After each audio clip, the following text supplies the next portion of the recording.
Salam, Azərbaycan Saat Radiosunun efirində xəbər blokunun vaxtıdır. Azərbaycan həqiqətlərini sizə mən Türkiyə Lazərtürk təqdim edirəm. Ölkə prezidenti İlham Əliyev 2 gündür qələm əlindən yerə qoymur. O, dünən daha 2 sərəncam imzalayıb. Belə ki, Prezident İlham Əliyevin müvafiq sərəncamı ilə Səlyan rayon icra hakimiyyətinin başçısı Tahir Kərimov tutduğu vəzifədən azad olunub. Bu vəzifəyə yardımlı rayon icra hakimiyyətinin başçısı Sevindik Hətəmov təyin olunub. Bu barədə sərəncamın olması haqda xəbəri isə Azərbaycan Respublikası Prezidenti Administrasiyası rəhbərinin müavini, regional idarəetmə və yerli özünü idarəetmə orqanları ilə iş şöbəsinin müdiri Zeynal Nağəliyevin iştirak etdiyi Səlyan rayon icra hakimiyyətində rayon idarə müəssisə rəhbərlərinin iştirakı ilə keçirilmiş toplantıda açıqlayıb. Prezidentin digər sərəncamına əsasən isə Etibar Niftəliyev Azərbaycan Dəmir Yolları Qapalı Səhmdar Cəmiyyətinin sədri müavini vəzifəsindən azad edilib. Dövlət başçısı onun yerinə Zaman Novruzovu təyin edib. Qeyd edək ki, bundan əvvəl Azərbaycan Prezidenti İlham Əliyevin sərəncamı ilə Qurban Nəzirov Azərbaycan Dəmir Yolları Qapalı Səhmdar Cəmiyyətinin sədrinin müavini vəzifəsindən çıxarılıb. Dövlət başçısının digər sərəncamı ilə Hicran Valehov Azərbaycan Dəmir Yolları Qapalı Səhmdar Cəmiyyətinin sədrinin müavini təyin olunub. İndi öz aləmlərində güya kişilər ciddi kadr dəyişikliyi edirlər. Milli Məclisdə Ümumdünya Poçt Konvensiyasına və onun yekun protokoluna qoşulmaq haqqında sənəd müzakirə olunub. Müzakirə zamanı sədr müavini Valih Ələsgərov bu tip sənədlərin Azərbaycan dilinə çox bərbad tərcüməsindən, əksər hallarda əcnəbi sözlərin istifadəsindən şikayətlənib. Dəfələrlə Milli Məclisə belə beynəlxalq sənədlər daxil olanda mənə elə gəlir ki, bunu tərcüməçi yox, kompüter tərcümə edib. Heç nə anlamaq olmur. Biz müstəqil dövləti və müstəqil qanunvericiliyimiz var. Niyə axı öz dilimizə belə yanaşırıq? Məsələn, preambula sözü bizə ruslardan gəlib. Məyər biz ruslara qədər yazıb oxumağı bilməmişik. Bir vaxtlar rus dilində danışmaq modda idi. İndi də deyəsən sənədləri əcnəbi dildə yazmaq moda düşüb. Bu məni çox əsəbləşdirir. Sədr Oqtay Əsədov isə bu işdə Xarici İşlər Nazirliyini qınayıb. Dəfələrlə bu kimi sənədlər Xarici İşlər Nazirliyindən bizə gələndə irad bildirmişik, amma nəticəsi yoxdur. Hətta təklif etmişik ki, orada bəlkə bir tərcümə qrupu yaradılsın. 10 dəfə deməyimizə baxmayaraq heç bir nəticə yoxdur. Əsəbləşməyə Oqtay müəllim, nə olsun, xalq da hər gün sizə o saxta parlamenti buraxmağınızı təklif edir. Nəticə olmasa da xalqımız buna görə sizin qədər aqressiv danışmır. Sizi xalqımızdan nümunə götürməyə dəvət edirik. Parlamentdən söz düşmüşkən, Milli Məclisin deputatı Qüdrət Həsənquliyev Milli Məclisdə Azərbaycanda yenidən kazinoların fəaliyyətini bərpa edilməsini təklif edib. O deyib ki, onsuz da azərbaycanlılar gedib başqa ölkələrdə oynayıb uduzurlar. Elə yaxşı olar ki, Azərbaycanda uduzsunlar və pul da dövlət büdcəsinə gəlsin. Qüdrət Həsənquliyev bunun həm də xaricilərin Azərbaycana marağının artırılması üçün edilməli olduğunu vurğulayıb. Yapçı deputat Siyavuş Novruzov da öz növbəsində bu təklifi dəstəklədiyini bildirib. Mənə maraqlıdır ki, görəsən bir vaxtlar Bakıda bütün kazinoları bağlatdıran Heydər Əliyevin layiqli davamçısı, dövlət başçısı İlham Əliyev bu haqda nə düşünür? Axı bir vaxtlar onun adı kazinolar şefi adlandırılan Türkiyəli Lütfü Topalla birlikdə hallanırdı. Hətta o zaman Türkiyənin Taraf qəzeti İlham Əliyevin bir gecədə Lütfü Topala 500 min dollar pul uduzmasını yazırdı. Kazino əhvalatı yəqin ki, çoxlarına məlumdur. Söhbət Azərbaycanda kazinoların, gecə klublarının fəaliyyətinin bağlanmasından, kazino əməliyyatlarında İlham Əliyevin külli miqdarda pul uduzmağından gedir. İlham Əliyevin adının kazino əhvalatında hallanması əlbəttə ki, təsadüf deyildi. Bu labüdlük çoxları belə başa düşə bilər ki, İlham Əliyev doğrudan da kazino əməliyyatında iştirakçı olub. Odur ki, Əliyevə növbəti sual da belə oldu. İlham Əliyev təbiətən azartlı adamdırmı? Yox, azartlı deyirəm. Ümumiyyətlə, bu sahəyə münasibətiniz necədir? Hansı? Cürə adamlara, azartlı olan adamlara, onlarla münasibətləriniz varmı, necədir ümumiyyətlə? Nə mənada siz deyirsiniz azartlı, biraz dəqiqləşdir. Yəni, məsələn, kazino sahəsində, yecə başqa sahədə, yəni bu mənada. Aydındır. Mən bu məsələyə aydınlıq gətirib mən istəyirəm. Əlbəttə ki, bu kampaniya başlayanda bu məni çox üzdü. Ona görə ki, bu əvvəldən axıra qədər yalan bir şeydir və mən o vaxtda indi də hesab edirəm ki, Bu mənə qarşı ciddi şəkildə düşünülmüş böhtan kampaniyası idi. Əlbəttə ki, bu şayələr sözə başlayanda mənim üçün çox qəribə idi ki, bu hardan gəlir. Amma sonra bəzi araşdırmalar nəticəsində məndə kifayət qədər sübut var ki, bu təşkil olunmuş, mənə qarşı, şəxsən mənə qarşı məni ləkələmək üçün aparılmış kampaniyadır. Bu kampaniya tərəfdən gəlirdi? Bu kampaniya, mən konkret ad da çəkə bilərəm, bu kampaniya Rəsul Quliyevdən gəlir. Çünki hələ mənim xatirimdədir, hələ o Bakıda işləyərkən şəhərdə belə şayələr gəzməyə başlamışdı və mən də bundan çox narahat olmuşdum ki, hardan belə şayələr əmələ gəlib. Sonra aydın oldu ki, Rəsul Quliyev şəxsən və onun yaxın adamları vasitəsilə şəhərə belə bir şayələri yaymışdılar. Əlbəttə ki, mənim üçün çox gözlənilməz bir hadisə şeydi.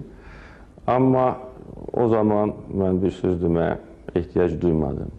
Amma son gəlişmələr, son hadisələr artıq kifayət qədər sübutlarla mənə deməyə imkan verir ki, bu Rəsul Quliyev tərəfindən kampaniyadır məni və burada məqsəd ancaq məni ləkələmək, məni gözdən salmaq və həm mənə, həm də yəqin ki, mənim atama, prezidentə bir zərbə vurmaq. Demək istəyirəm ki, bu kazino məsələsi ilə mənim heç bir əlaqəm olmayıb. Mən Topal ailəsinin heç kəsi tanımıram, onların heç birini heç vaxt görməmişəm. Və əgər onlardan soruşsanız, onlar da bunu təsdiq edə bilərlər. Kazinoda oynamamışam və heç nə uduzmamışam. Bilirsiniz, bu qəribədir. Kazinoda bəzən olur ki, adam uduza da bilər, uda da bilər. Amma mənim haqqımda nədənsə həmişə uduzmuş. Ümumiyyətlə, bizim dövlət məmurlarının adı vaxtaşırı qumar məsələlərində hallanır. Məsələn, bir müddət əvvəl bütün ölkə mətbuatı Bakı Gömrük İdarəsinin rəisi General Vüsal Novruzovun Gürcüstanda 5 milyon dollar uduzmasından yazırdı. Məlumatda o da deyilirdi ki, Vüsal Novruzov pulun yarısını versə də bir hissəsini verə bilməyib. Gürcü qumarbazları isə ona vaxt veriblər və pulu çatdırmayacağı təqdirdə adının mətbuatda hallandırılacağını deyiblər. Bəzi saytlar isə onun qorxudan şəkər xəstəliyinə tutulduğunu yazırlar. Siyahının məsələn baş bankirimiz Elman Rüstəmovun oğlu Elçin Rüstəmovun Londonda uduzması ilə də uzada bilərik. Amma durub burada bütün məmur və məmur övladlarının adını saymağa ehtiyac duymuram. Amma bir gün hansısa 3-5 məmurun qumar oynamadığı xəbərini araşdıra bilsəm, mütləq bu kiçik siyahını sizə təqdim edəcəyim. Çərxi fələk eylədi xar. Oynadım, tutmadı nəqşim, evimi yıxdı qumar. Aferin student. Var yoxum getdi əlimdən, həp uduzdum nə ki var. Məqsədim olmadı hasil, məni biar ölürəm. Olmadı dərdimə dərman, dəxi naçar ölürəm. Bakıda fəaliyyət göstərən qeyri-qanuni qumarxanalarla bağlı tanınmış hüquqşünas Aslan İsmailov maraqlı fikirlər səsləndirib. Uzun müddətdir ki, mənə olan çoxsaylı müraciətlərdən başa düşdüm ki, ölkədəki qumarxanalar bir çox ailələri bədbəxt edib. Məhz buna görə bir müddət idi ki, Bakıda faktiki olaraq qumarxanalar kimi fəaliyyət göstərən latoxanalar, internet klublardakı kazinolar barədə məlumat toplayırdım. Topladığım məlumatlar əsasında gəldiyim nəticəni sizinlə bölüşürəm.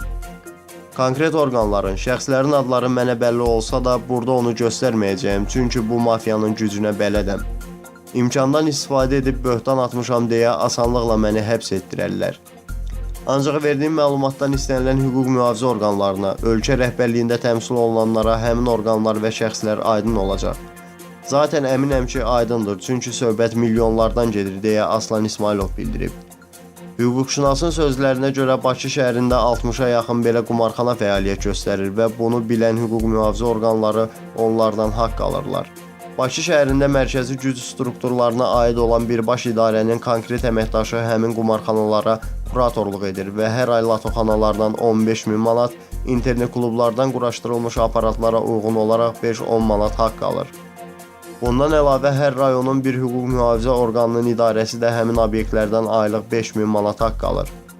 Bölmələrə bu işə qatılmaq qadağan olunub. Bu obyektlər onların ərazisində kifayət qədər rahat fəaliyyət göstərsələr də müdaxilə edə bilmirlər. Həmin qumarxanalar kütləvi informasiya vasitələrinin ağzını yummaq üçün də konkret adam vasitəsilə onların da haqqını çatdırır. Buna orta hesabla hər təşkilatdan ayda təxminən 3000 manat xərc çıxır. Məhz buna görə də şəhərin cür yerlərində lato və həmin obyektləri reklam edən buşletlər açıq şəkildə satılır, deyə Aslan İsmailov vurğulayıb. O, bu açıqlamasını Daxili İşlər Nazirliyinə və Baş Prokurorluğa ünvanlanmış məktub kimi qəbul edilə biləcəyini də deyib. Xatırlayırsınızsa, ötən ay Azərbaycan Xalq Cəbhəsi Partiyasının sədri Əli Kərimli, Yeni Azərbaycan Partiyasının sədri, dövlət başçısı İlham Əliyevi debata çağırmışdı. Bu çağırış sosial şəbəkələrdə də xeyli marağa səbəb olmuşdu. Amma daşdan səs çıxdı, yapdan səs çıxmadı. Üstündən bir ay keçəndən sonra Siyavuş Novruzov nəhayət kilsəsini çıxardı. Amma heç çıxarmasaydı ondan yaxşı idi. Azərbaycanda iqtidar və müxalifət dialoqu üçün mühit var. Bir neçə dəfə dialoq olub. Həmin görüşlərdə qeydiyyatdan keçən bütün siyasi partiyalar iştirak edib. Ölkədə baş verən ictimai, siyasi və digər məsələlərlə bağlı hansısa partiyanın təklifi varsa, həmin təklifləri yazılı formada təqdim etməlidirlər. Bunu reporta açıqlamasında Yeni Azərbaycan Partiyası icra katibinin müavini Siyavuş Novruzov bildirib. O, bir neçə müxalifət partiyasının Yeni Azərbaycan Partiyasını ölkədə baş verən ictimai, siyasi proseslərlə bağlı müzakirələrə dəvət etməsinə münasibət bildirərkən deyib ki, Yeni Azərbaycan Partiyası heç bir müzakirə və diskussiyadan çəkinmir. Ölkədə fəaliyyət göstərən partiyaların təklifləri Yapın Partiyalar Arası Dialoq Komissiyasına təqdim olunduqdan sonra sıralanır. İlk növbədə həlli vacib olan məsələlər müzakirəyə çıxarılır. İstənilən müzakirəyə qatılmağa hazırıq. Ona görə partiyalar əvvəlcə təkliflərini yazılı şəkildə verməli, sonra müzakirə başlamalıdır. Siyavuş Novruzov qeyd edib ki, müxalifət partiyaları təkliflərini şifahi şəkildə səsləndirirlər. Keçirdikləri toplantılarda çıxışlar edirlər. Həmin çıxışların həm iqtisadi, həm hüquqi, həm də siyasi əsası olmalıdır. Təkliflər yazılı təqdim olunarsa müzakirələr aparıla bilər. Bir neçə müxalifət partiyasının təmsil olunduğu anti-böhran koalisiyası ölkədə baş verən ictimai, siyasi məsələlərin müzakirəsi üçün artıq YAP-a dəvət göndərdiyini bildirib. Xatırladım ki, Siyavuş Novruzovun ağız dolusu danışdığı o müxalifət iqtidar dialoqu dialoq yox, monoloq olmuşdu. Əli Həsənov 5-10 cib müxalifəti rəhbərlərini qabağında otuzdurub 2 saat çıxış edib və yığıncağı qapalı elan etmişdi. Müdafiə Sənayesi Nazirliyinin Təhlükəsizlik İdarəsinin rəisi Orxan Ağazadə intihara cəhd edib. Martın 3-dən 4-nə keçən gecə Cavanşir körpüsünün üstünə çıxan idarə rəisi oradan özünü atmaq istəyib. Orxan Ağazadəyə ərazidən keçən polis əməkdaşları mane ola biliblər. Saxlanılan idarə rəisi polisə aparılıb, olayın hansı səbəbdən baş verdiyi araşdırılır. Müsavat.com-un əməkdaşı olayla bağlı Müdafiə Sənayesi Nazirliyi ilə əlaqə saxlayıb dəqiqləşdirmə aparmağa cəhd edib. Lakin qurumda telefonlara cavab verən olmayıb. Nizami rayon prokurorluğundan isə olayla bağlı araşdırma aparıldığı, Orxan Ağazadənin iş yerindəki mübahisə zəminində belə bir addım atmağa qərar verdiyini bildiriblər. Qeyd ediblər ki, araşdırma sonucunda hansı tədbirin görüləcəyi qərarlaşdırılacaq. Tovuzda da intihar hadisəsi qeydə alınıb. Rayon prokurorluğundan APAya verilən məlumata görə hadisə rayonun Alakol kəndində qeydə alınıb. Kənd sakini 1998-ci il təvəllüdlü Rəsul Nərmanoğlu Həsənov özünü asaraq intihar edib.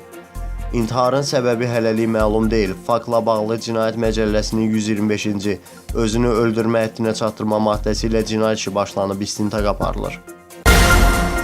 Prezidentin işverənliyin legallaşdırılması ilə bağlı verdiyi sərəncam haqqında dünən kiçik bir məlumat vermişdik.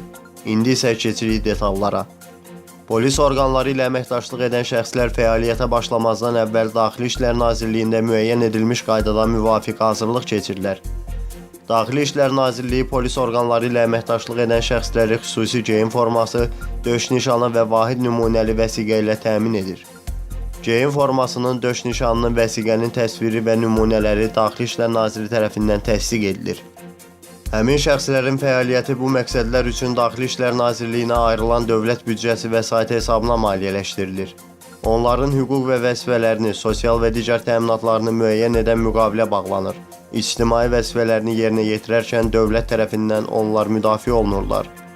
Polis orqanları ilə əməkdaşlıq edən şəxslərə Daxili İşlər Nazirliyinin mülki işçiləri üçün müəyyən olunmuş təminatlar şamil edilir. Daxili İşlər orqanlarında xidmətə qəbul zamanı ictimai asayişin qorunmasında 2 il ərzində polis orqanları ilə əməkdaşlıq etmiş şəxslərə üstünlük verilir. Polis orqanları ilə əməkdaşlıq edən şəxslər xüsusi xidmətlərinə, göstərdikləri fədakarlıq və cəsarətə görə dövlət təltiflərinə layiq görülə bilərlər. Təsəvvür edirsiniz, prezident sərəncam verir. 2014-cü ildə Xətai məhkəməsində Türkiyə Azərtürkün üzünə rəşadətlə durduğuna görə işverən Əfzələddin və Akşin Şərəf ordeni və Azərbaycan dövlətinin ali mükafatı Heydər Əliyev ordeni ilə təltif edilsin. SOCAR Gürcüstan hökumətinə dəstəyi davam etdirəcək. Bunu qurumun rəhbəri Rövnəq Abdullayev Gürcüstanın energetika naziri Kaka Kaladze ilə birlikdə keçirdiyi mətbuat konfransında deyib. Rövnəq Abdullayev qeyd edib ki, SOCAR 10 ildir Gürcüstana böyük investisiyalar yatırır. O, bu əməkdaşlığın davam etdirəcəyini və SOCAR-ın bundan sonra da Gürcüstana böyük investisiyalar yatıracağını deyib. Rusiyanın energetika naziri Aleksandr Novak bildirib ki, o, Azərbaycanın da neft hasilatının dondurulmasına qoşulacağını ümid edir. Novak həmçinin Qazaxıstan və Azərbaycanın OPEC üzvü və digər neft hasil edən ölkələrin görüşündə iştirak edə biləcəklərini də qeyd edib. Ümid edirik ki, bütün OPEC üzvü olan və olmayan ölkələr, Rusiya, Qazaxıstan, Azərbaycan, yəni neft ixrac edən ölkələr müvafiq qərarın çıxarılmasında iştirak edəcəklər. Rusiya Federasiyasının energetika naziri belə deyib. 2016-cı ilin fevral ayının 16-sında Dohada keçirilmiş görüşdə Rusiya, Səudiyyə Ərəbistan, Qətər və Venezuela neft hasilatının yanvar ayı səviyyəsində dondurulması barədə razılığa gəliblər. Amma o şərtlə ki, digər istehsalçılar bu təşəbbüsə qoşulsunlar. Buna hazır olduqlarını bildirən ölkələr arasında Ekvador, Əlcəzair, Nigeriya, Oman, Küveyt, Birləşmiş Ərəb Əmirlikləri var. İran və İraq bu atılan addımlara dəstək verdiklərini bildirsələr də, hələlik neft hasilatının dondurulmasına qoşulmaq barədə danışmaqdan çəkinirlər. Beynəlxalq bazarların maraqla gözlədiyi ABŞ-da kənd təsərrüfatı xaric məşğulluq göstəricisi açıqlandı. Fevral ayında ölkədə kənd təsərrüfatı xaric məşğulluq 242 min artıb. İqtisadçılar 190 min artım gözləyirdilər. Beləliklə açıqlanan məlumat proqnozdan yüksək çıxıb. ABŞ-da işsizlik nisbəti dəyişməyərək 4,9%-də qalıb. Kənd təsərrüfatı xaric məşğulluğu ABŞ-da ən mühüm məlumatlardan biridir. Fed faiz artımı prosesində bu məlumatı da qiymətləndirir. ABŞ-da kənd təsərrüfatı xaric məşğulluq məlumatı ölkə iqtisadiyyatının inkişaf vəziyyətinə və Mərkəzi Bank Fedin növbəti faiz artıracağı tarixi ilə bağlı ipuclar verir. ABŞ Mərkəzi Bankı Fedin bu il faizləri artırmaqda davam edəcəyi gözlənilir. Borclanma faizləri yüksələcəyindən dövriyyəyə dolların daxil olması sürəti aşağı düşəcəkdir və bununla da dolların daha da güclənməsinə səbəb olacağı gözlənilir. Martın 7-sinədək dolların manata nisbəti rəsmi məzənnəsi 1 manat 61 qəpik səviyyəsində müəyyən olunub. Bu barədə Mərkəzi Bankdan bildirilib. Qeyd edək ki, martın 4-ünə dolların manata nisbətdə rəsmi məzənnəsi 1 manat 60 qəpik səviyyəsində elan olunmuşdu. Xatırladaq ki, bundan əvvəl rəsmi məzənnə maksimum 1 manat 60 qəpik səviyyəsinə qədər qalxmışdı. Nardaranda Azərqaz İstehsalat Birliyinə məxsus 260 metrlik qaz borusu oğurlanıb. Sabunçu rayon polis idarəsinin 42-ci polis bölməsinə Azərqaz İstehsalat Birliyindən Nardaran qəsəbəsinin infrastrukturunun yenilənməsi və sosial problemlərinin həlli məqsədi ilə yeni qaz xətlərinin çəkilməsi üçün nəzərdə tutulan borulardan 260 metrinin oğurlanması barədə şikayət ərizəsi daxil olub. Bölmə əməkdaşlarının həyata keçirdikləri əməliyyat axtarış tədbirləri nəticəsində ümumi dəyəri 3000 manat olan qaz borularını oğurlamaqda şübhəli bilinən Nardaran qəsəbə sakini Süleyman Salmanov saxlanılıb. Onun qəsəbə ərazisində yaşadığı evin həyətinə baxış zamanı oğurlanan qaz boruları aşkar olunaraq maddi sübut kimi götürülüb. Qeyd edilən faktla bağlı Sabunçu rayon polis idarəsinin istintaq şöbəsində cinayət işi başlanıb. Araşdırmalar davam etdirilir. Georgiya ştatının Nümayəndələr Palatasının qəbul etdiyi qətnamə ABŞ-ın Dağlıq Qarabağ münaqişəsi ilə bağlı xarici siyasətinə təsir etməyəcək. Bu barədə ABŞ-ın Azərbaycandakı səfirliyi Georgiya ştatının Nümayəndələr Palatasının Qondarma Dağlıq Qarabağ Respublikasının müstəqilliyinin tanınması barədə qətnaməsi ilə bağlı məlumatında deyilir. Amerika Birləşmiş Ştatları Qondarma Dağlıq Qarabağ Respublikasını tanımır.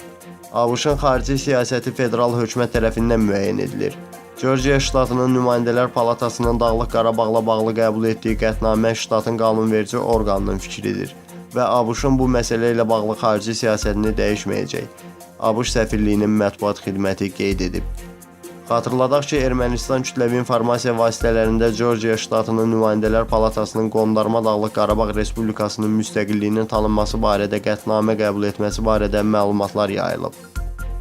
Siz Azərbaycan Saat Radiosunun efirində Türkcell Azərtürkün təqdimatında xəbər blokunu dinlədiniz. Gələn görüşlərə dək.